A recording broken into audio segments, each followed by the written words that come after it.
This is the 8th of December 2010 and we're at the Hoover Dam. This is the new bridge which we're going to walk across. They have a parking lot. You can walk up now to the bridge. You see people walking up there, and then you can walk across. And security just told us it's about a quarter of a mile across the bridge. This is the parking lot. You can walk, and we started walking up to the bridge.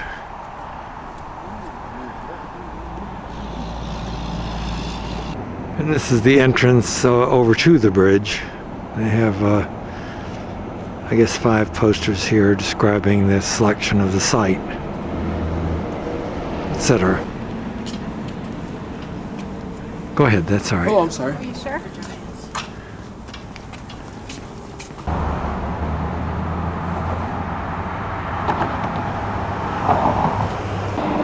And that's the entrance to the bridge I just came out of right here. And they have a few places to sit all along the stairs coming up. It's nicely arranged. Now I've just turned around and this is the bridge. You can walk across about a quarter of a mile.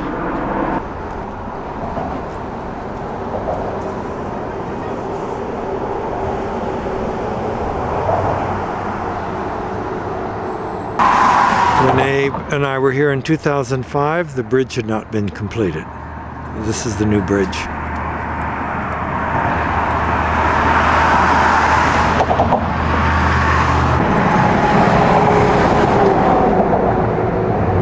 Incredible view of the dam.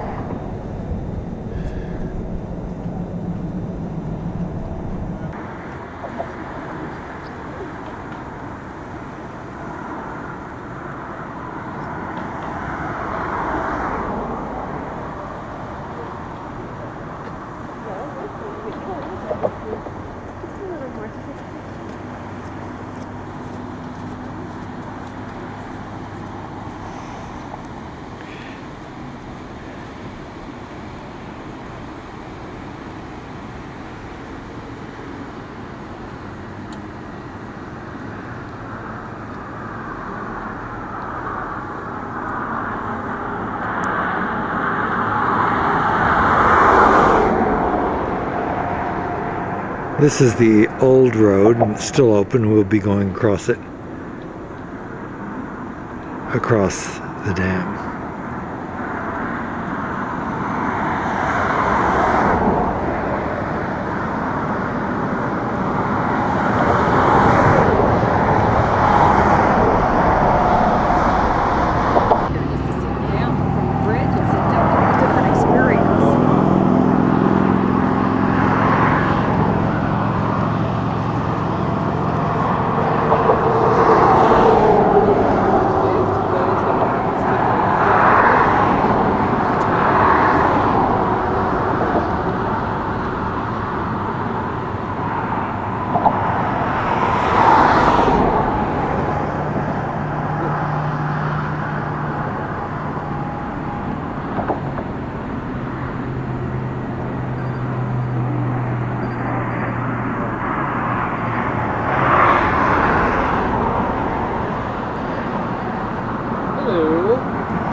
You didn't get a picture of what I sent you? It's Hoover Dam. Get it? Having a damn good time? What time here? We're on the famous. These are the turbines along here. How you doing, Kyle? Yeah, it's data right here.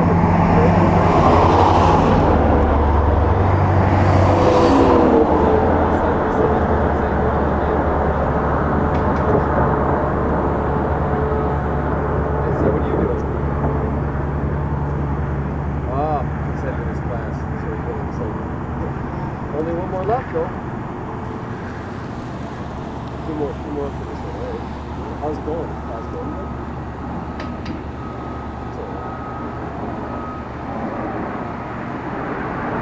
Nothing new day today? We're ready, won't be long, and do all that. We're now in the visitor center looking out through the window, and that's part of the bridge. A little better view of the bridge. Main reasons in the 1930s. Flood control of the river and irrigation water for Southern California farmland. Electricity is only a byproduct of why they actually built the dam, but it's important because it paid the entire cost of the project and is still paying the bills for the power plant every year too. First, in 1931, in March, they had to divert the river, get out of the way. So they built 4 tunnels, 2 Arizona, 2 Nevada. The one diversion tunnel we were standing in is in Nevada. On the diagram, we're standing actually right about there. That yellow line is that tunnel we just came walking down from the elevator.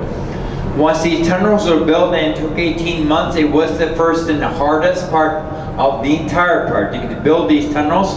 Once they were built, then on the original path of the river, up and also downstream, engineers and workers built up on the river a couple of coffer dams. Coffer Dam, huge temporary dam made of lots of earth and rock. So they dried out all this land between the coffer dams for the workers. And once the workers got down to the bedrock of the river, then on June 6, 1933, that's actually when they started building the dam. Shortly after that time, they started building the other structures also. The vibration you probably feel below your feet is water from Lake Mead traveling through this tunnel through a pipe now below our feet. You can see the pipe right through that window there. Pipe itself is 30 feet in diameter. They say 2 Greyhound buses can drive side by side down that pipe. That's how large the pipe actually is. The engineers have a name for the pipe. They call it a penstock.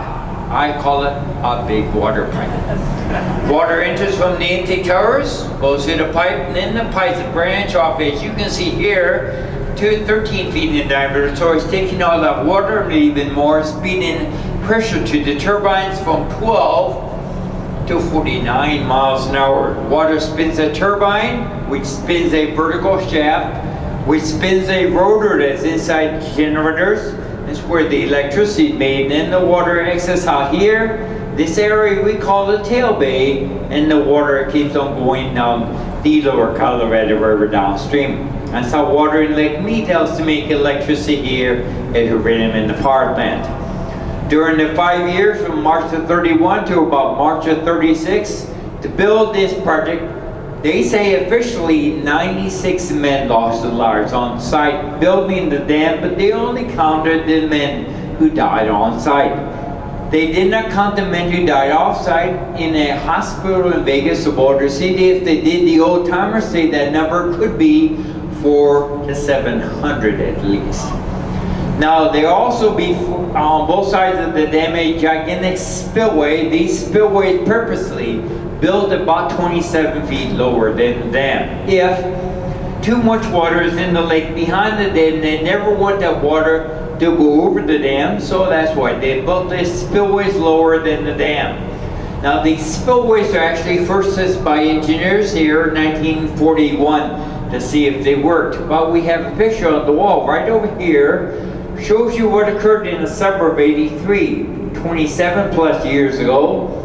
From spring snow in the Rocky Mountains that melted down, there's over 200% melted quickly down. The Rockies got here in the summer, then it went over the spillways around the dam 62 straight days in the summer of '83. And it left the top of the white line we see now around the lake level. We've also been going through a drought here in the southwest near the dam. The drought started about the year 1999. 11 years has been going on. We should be a little bit more than halfway up that white line. We're not because of the 11 years of drought and many more years of overpopulation also. Second part, tour will take us into the power plant. We'll be on the balcony here overlooking the generators on the power plant floor. Would like you to wait here. I'll put the microphone up and then I'll get around and get you back to the elevator, okay? This is the pipe he was talking about. Actually, there's a generator at the dam. one has a light on top. If the light is on now, it indicates they're probably using that generator for operations today also. Generator on the floor actually stands about 75 feet tall. We can only see the top 35 feet up here. 40 feet below the floor, the generator is where the water from Lake Mead that's flowing through the big pipe starts spinning. A Francis type turbine, 180 times a minute. The turbine is connected to a 65-foot long vertical shaft. The shaft is actually divided into 3 separate sections. Inside the generator on the floor is a spinning part inside called the rotor. It looks like a big wheel. Around it, 44-ton electromagnetic poles spinning 180 times a minute. They're spinning inside 2 stationary coils, semicircle made of tightly wound copper wire called stator coils. That's where most of the electricity here made at the dam. But not all the electricity is made in those commercial generators. There are 2 smaller generators here at the dam to provide all the in-house power, like for the lights in the elevators. This smaller one here is on the floor behind that aluminum railing. That's called a Pelton water wheel generator. And they have another one of those in Arizona. On September 11, 1936, President Franklin Delano Roosevelt pulled a switch in Washington, D.C. He gave power to those 2 Pelton water wheels so they could actually have power later on to power up the commercial generators built here on the power plant later. Now they have to do also maintenance for the generators, and how they do that. They use 2 large original bridge cranes. One of them has the beautiful American flag hanging from up there shortly after 9/11. And there's another one a little bit behind it. These cranes, they move them on these rails up and down the power plant. Each crane can lift 300 tons apiece. Sometimes they connect both the cranes so they can lift out the generator, the massive 580-ton rotor assembly, and put that on the floor for maintenance too. Well, they're going to put that on the floor next week. Right there behind the yellow gates, they're going to put that shaft and the rotor from the 3rd unit right there and work on it on the floor too next week. The floor we're standing over here is the original too. This floor is called terrazzo. It's inlaid crushed marble, tile, and concrete.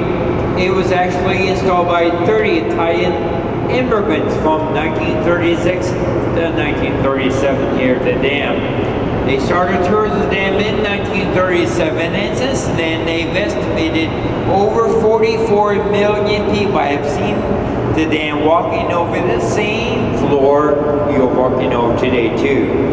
The beautiful symbols on the floor, these symbols, they were done in Southwest Indian design by an artist. His name was Alan True. What he did, he combined the symbols from Art Deco when they built the dam in the 30s. Art Deco was one of the major art styles at the time, with the symbols of Native Americans. Some of those were for basket weaving, pottery, and sand painting. And the symbols we see in the power plant mean 2 things only: electricity. With this symbol that looks like a power plug there, or the other symbol, circular symbol, means water going around the turbine that makes electricity up in your generator too. If you are looking for the dam, turn right behind you and look at that wall. A few feet behind that wall, you've got another 454 feet of unreinforced concrete of the dam before you actually get to Lake Mead on the other side. I'd like you to wait for me now. I know we're waiting there. Then I'll get you back to the elevators and we'll go up to the exhibits, okay?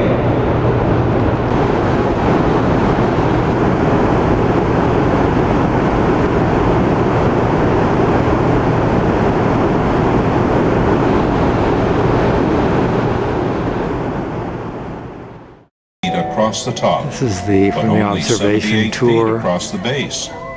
This is the It new looks bridge. somewhat like an upside-down pyramid. This massive arch gravity structure contains 3,250,000 cubic yards of concrete. That's enough concrete to build a two-lane highway from San Francisco to New York City. The thickness of the roadway is a mere 45 feet, but as the dam expands towards the base, it reaches 660 feet, nearly as thick as it is tall. She weighs in at a petite 6.6 million tons.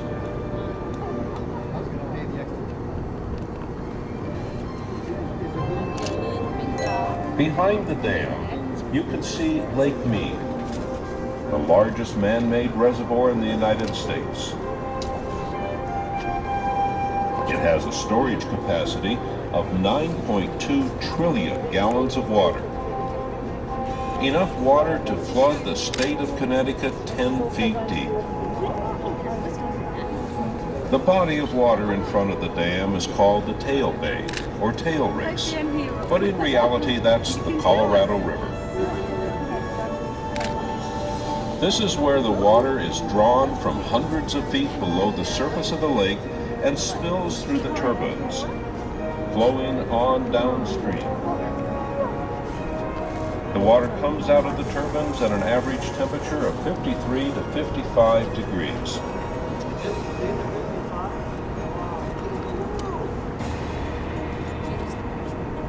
At the base, you see two long buildings, one on each side of the canyon. These house the 17 generators that create the electrical energy that provides the funding for the operation and maintenance of this facility. This allows Hoover Dam to operate without the use of taxpayer dollars. You'll notice the roofs on both buildings appear to have wires coming out of them. This is called the takeoff structure. From the takeoff structure, the wires carry the electricity up and over the canyon walls at 230,000 volts. The towers that support and direct the wires are leaning into the canyon. These are cantilever towers designed to ensure that the wires do not touch the walls of the canyon and short out. Now look downriver, midway on the canyon wall, and you will see a rectangular concrete building with 6 poles. This is the valve house. There are 2, one on each side of the canyon. Each building contains 2 90-inch jet flow gates. These gates allow us to run water around the turbines if necessary.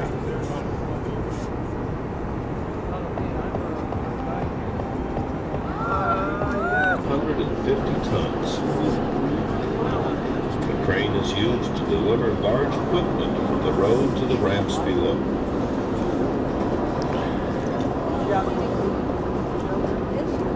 Looking at these canyon walls, one can marvel at the tenacity, courage, and skill of the fearless men that performed some of the most dangerous undertakings on the Boulder Canyon project.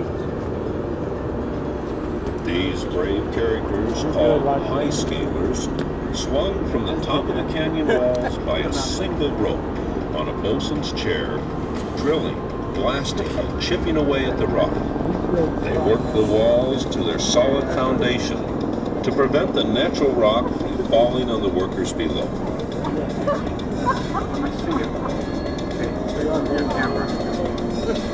Feels that the future is limitless, that we have in our grasp the power to achieve anything if we can but summon the will. Thank you for coming and seeing one of the 10 most honored construction achievements of the 20th century. Feel free to stay and take all the pictures you wish. The next presentation is located across the street at the flagpole.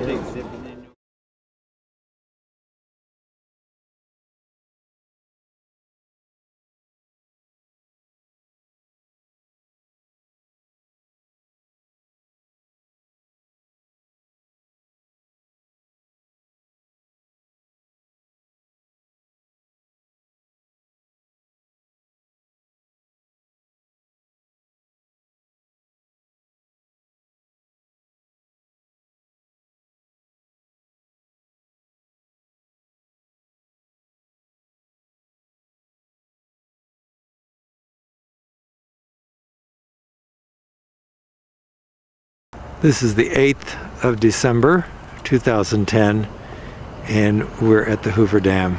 This is the new bridge which we're going to walk across. They have a parking lot. You can walk up now to the bridge.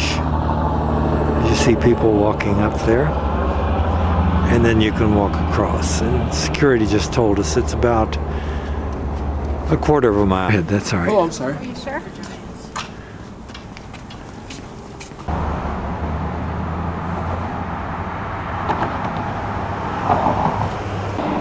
And that's the entrance to the bridge I just came out of right here. And they have a few places to sit all along the stairs coming up.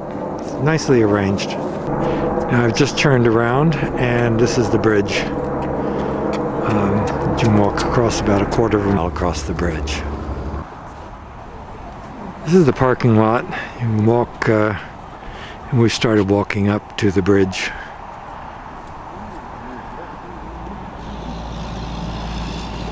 And this is the entrance over to the bridge. They have, I guess, 5 posters here describing the selection of the site, etc. Go ahead.